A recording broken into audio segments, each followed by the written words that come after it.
Direction la Côte d'Ivoire, Pafaragning, le PDCI peine à mobiliser ses militants pour exiger la réintégration de Tidjane Thiam. Effectivement, Sokhna Nata, 2 jours après la décision du tribunal d'ordonner la radiation de Tidjane Thiam de la liste électorale, son parti peine à mobiliser ses militants pour exiger la réintégration de son candidat à la présidentielle d'octobre. Des marches étaient prévues dans le pays le 24 avril, mais elles ont eu très peu d'écho. Les troupes ukrainiennes déclarent avoir capturé un mercenaire sénégalais combattant pour la Russie. Un mercenaire africain combattant pour les forces russes a été capturé par des soldats ukrainiens du 49 bataillon d'assaut. Sur la vidéo que BBC Afrique a consultée, on voit un homme noir en uniforme militaire russe interrogé par des soldats ukrainiens.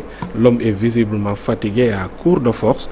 Lors de l'interrogation, le prisonnier a déclaré qu'il était originaire du Sénégal et qu'il était étudiant en Russie pendant 2 ans, selon des médias en ligne ukrainiens.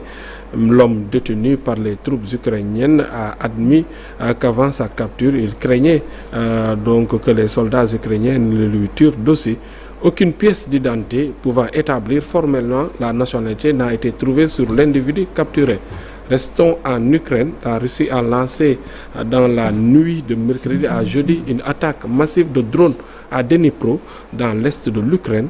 Selon le gouvernement local, au moins 3 personnes sont mortes, dont une jeune enfant et une femme âgée et 30 autres blessés. L'Ukraine, toujours sur la Nata, avec la possibilité d'un arrêt de combat, semble toujours au cœur des préoccupations Washington. Donc au cœur des préoccupations à Washington, du moins, plusieurs visites se sont succédées à la Maison Blanche. Et ils en ont parlé avec Donald Trump qui répète qu'il veut la paix.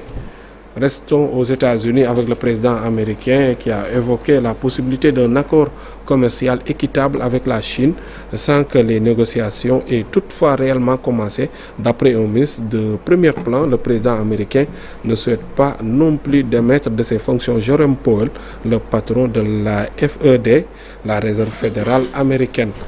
Pour terminer, l'Organisation de libération de la Palestine, qui représente l'ensemble des Palestiniens sur les questions politiques, a approuvé hier la création d'un poste inédit de vice-président, ouvrant la voie à la succession du président palestinien Mahmoud Abbas. Sokhna Nata. Merci beaucoup, Pafaragning. On te retrouve dans une vingtaine ou trentaine de minutes pour la version Wolof de l'actualité internationale.